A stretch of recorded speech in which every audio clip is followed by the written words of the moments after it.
El marxismo ha hecho mucho daño a la Iglesia y a la humanidad. No digo que solamente haya hecho daño, porque todo tiene siempre algo positivo, excepto el demonio, que es el mal puro. El marxismo ha hecho mucho daño a la Iglesia. Por ejemplo, convencieron a muchos jerarcas, a muchos pastores, de que no había que hablar de la vida eterna. Porque si se hablaba del cielo, del infierno, de la resurrección, se estaba colaborando con los poderosos y la Iglesia se convertía en el opio del pueblo. Había que hablar de las cosas de aquí, de la tierra, y nada más que de las cosas de aquí. Hablar de la vida eterna era colaborar con la injusticia. Bueno, la consecuencia fue que se favoreció el hedonismo, porque no solamente se quitó del horizonte del hombre la necesidad de eternidad, que además es un hecho real, por la resurrección de Cristo, lo sabemos, sino que se favoreció el hedonismo, porque si solamente hay esto, pues comamos y bebamos, que mañana moriremos. Después lograron contagiar a muchos en Latinoamérica, haciéndoles creer que el uso de la violencia, de la llamada violencia revolucionaria, era el único camino para acabar con las injusticias y desigualdades crónicas en el continente. Fue la teología de la liberación, impregnada por el marxismo, la que condenó Juan Pablo II y el cardenal Ratzinger, y la que de alguna manera justificó no solamente las guerrillas revolucionarias violentas en varios de los países latinoamericanos, sino también los atentados terroristas en algunos países de Europa. La violencia tenía justificación moral. La violencia era buena cuando se ponía al servicio de la causa de esa liberación del oprimido, es decir, la base de la ideología marxista, que es la lucha de clases, que es inevitable, que es imprescindible para lograr la dictadura del proletariado, y una vez que se consiga la dictadura del proletariado, se llegará en un paso siguiente a el paraíso en la tierra, que es la sociedad sin clases. Pero mientras tanto, violencia y dictadura. Todo esto se cayó como un decorado falso de Hollywood, porque es lo que era. Se cayó cuando se puso al descubierto lo que había detrás del muro de Berlín. En 1989 cae el muro de Berlín, pero 2 años después, 1991, 8 de diciembre, y no es casualidad la fecha, se disuelve oficialmente la Unión Soviética. Los comunistas tenían que reciclarse y aprovecharon rápidamente la coyuntura. ¿Qué coyuntura había en ese momento? Estaba preparándose el 5º centenario de la llegada de los españoles a América, 1992. Había que aprovechar eso para meter de nuevo odio basándose en cosas que podían tener razón. Siempre han hecho lo mismo, basándose, por ejemplo, en la injusticia que había en la Rusia zarista.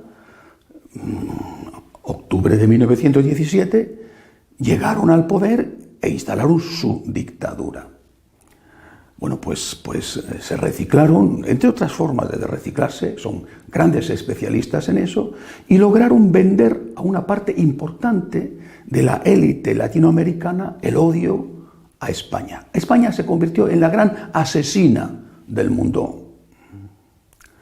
El odio a lo hispano, el odio a España se difundió, repito, entre una parte importante de las élites latinoamericanas y, como consecuencia, también en una parte importante del pueblo. Después ese odio se trasladó fácilmente hacia lo que ellos querían, que era Estados Unidos. Estados Unidos, la gran depredadora de los recursos naturales de Latinoamérica, como sucesora de la gran depredadora anterior que había sido España. De esta forma estaban golpeando a 2 de sus principales enemigos, Estados Unidos y la Iglesia Católica, porque claro, junto con la llegada, o sea, a través de los españoles, llegó también la religión católica. Bueno, esto es un pequeño repaso histórico, pero no es suficiente. Ya habían conseguido que no se hablara del cielo. Habían conseguido que se justificara la violencia. Tenían que atacar a la Iglesia en otro punto más. Un punto fundamental en nuestra fe, la misericordia. Pero ¿cómo atacar el concepto de misericordia cuando proclamamos ya desde el Antiguo Testamento que Dios es misericordia? Muy sencillo. Dijeron, como Dios es misericordia, Dios no condena a nadie. Dios no condena. Hay misericordia para todos y Dios no condena. ¿Cómo va a condenar un padre a un hijo? Si un padre no condena a su hijo, ¿cómo va a condenar Dios a un ser humano? Dios no condena. Como ya el concepto de cielo y de infierno estaba totalmente difuminado, cuando no desaparecido, no digo oficialmente, pero sí en la práctica, bueno, Dios no condena, porque es misericordioso. La misericordia ha barrido por completo el juicio, no hay condena. Pero ligado a esto, de forma inevitable, vino la dilución del concepto de pecado, excepto en aquellos pecados que la sociedad decía que seguían siendo pecados: la corrupción, el racismo, el delito ecológico, la pederastia. El resto no había pecados. Bueno, pero si no había pecados, ¿cómo voy a pedir perdón? Vamos a ver, si yo no he cometido un pecado, ¿por qué tengo que pedir perdón? Al contrario, me ofende que me digan que tienen misericordia de mí. Si no he cometido un pecado, no pido perdón, y nadie tiene por qué perdonarme, y nadie tiene que tener misericordia de mí. Y así, empezando por la misericordia, se acabó con la misericordia, porque se diluyó el concepto de pecado y por lo tanto se hizo innecesario pedir perdón. Otro golpe mortal al cristianismo en general y al catolicismo en particular, que es el gran enemigo del marxismo. Y así llegamos a la situación actual. Muerte, probablemente asesinato, de un hombre de raza negra en Minneapolis, y inmediatamente el neocomunismo aprovecha esta injusticia. Los jueces dirán, probablemente es un crimen. Inmediatamente aprovechan esto para crear un movimiento que, basándose en una injusticia, no solamente la muerte de este hombre, sino el racismo, basándose en una injusticia histórica, por ejemplo, la esclavitud, genera un movimiento de tipo violento que va contra el sistema. El Black Lives Matter. La vida del negro importa. Sí, la vida del negro importa, sí. ¿Y la del blanco? ¿Y la del latino, que no es blanco porque es mestizo o mulato? Oiga, ¿y la del asiático? La vida de todo hombre importa. La del negro, por supuesto. Y la de los demás también. Pero aquí no importaba. Eso era la excusa, repito, saben hacerlo perfectamente, aprovecharse de una injusticia real para generar un clima revolucionario que consiga llegar a sus objetivos. No han faltado quienes se han convertido en, por un lado, los ideólogos de este movimiento y quienes en la sombra lo han movido. Por ejemplo, Shaun King. Shaun King ha llegado más allá y ha dicho que para defender al negro hay que destruir los símbolos blancos. Y entre los símbolos blancos dice que hay que acabar, lo dice literalmente, con todas las imágenes religiosas, los vitrales de las iglesias donde presenten a un Jesucristo blanco y a la Santísima Virgen blanca. Oiga, pero es que eran blancos. Pero hay que acabar con ellos porque son un símbolo racista. Dice, oiga, pero es que eran blancos. ¿Qué quiere usted? Pues son blancos. Aparte de que debe de saber muy poco o no le interesa saber que hay muchos Cristos negros, pienso por ejemplo en el de Esquipulas, y que hay muchas imágenes de la Virgen negras, pienso por ejemplo en la Moreneta de Montserrat.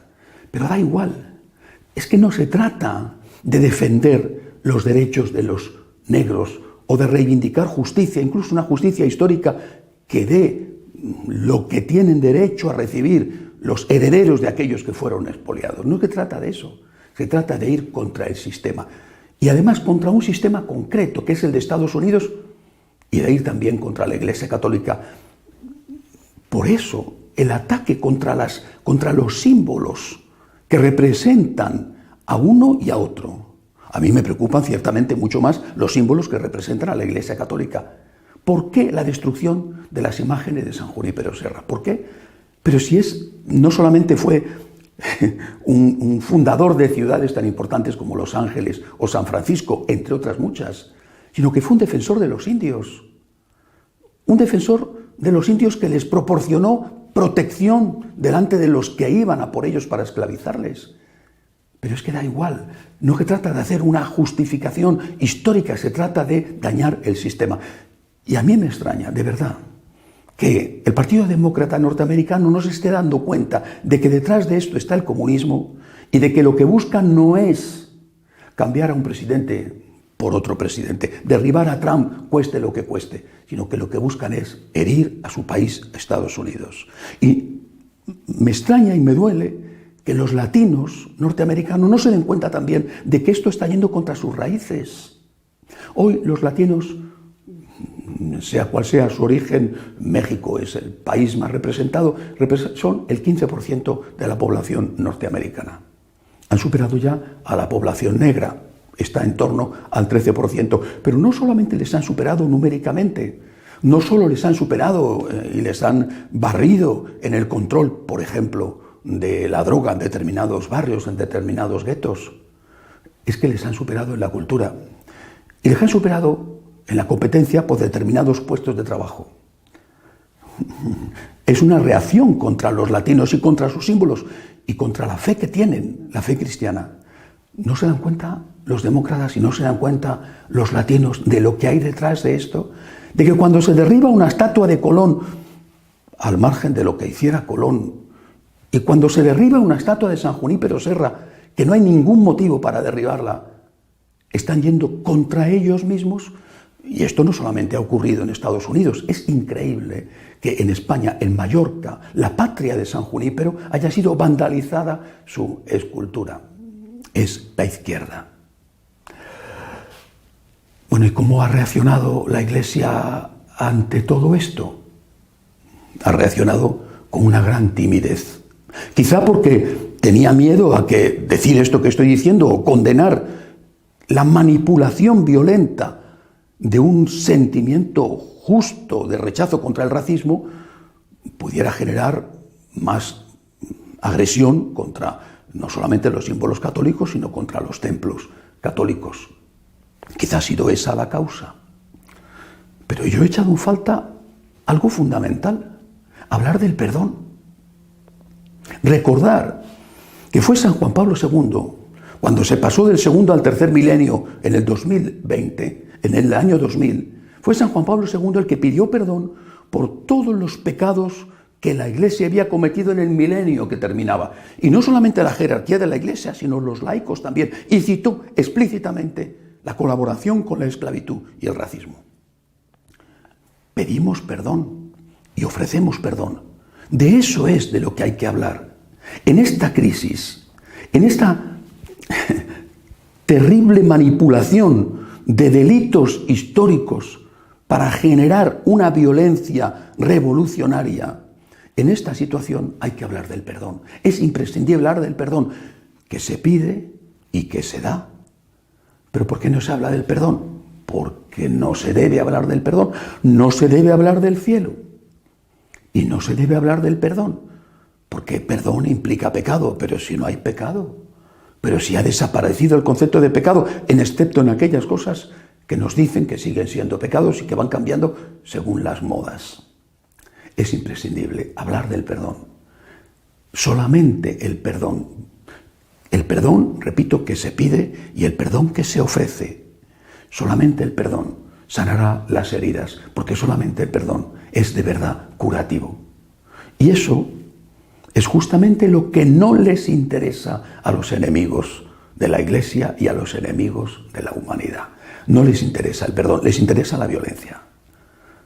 Se apoyan en las injusticias que ciertamente existieron y existen, se apoyan en las injusticias para generar violencia, acabar con un sistema y acabar con la Iglesia Católica.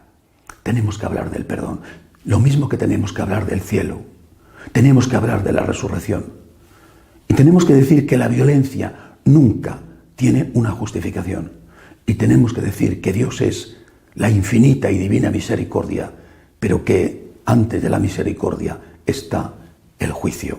Que no nos quiten nuestros principales tesoros y que no permanezcamos impasibles ante los que hacen daño a nuestras raíces, pero no reaccionando con violencia contra los violentos, sino rezando por ellos y perdonando a nuestros enemigos. Hasta la semana que viene, si Dios quiere.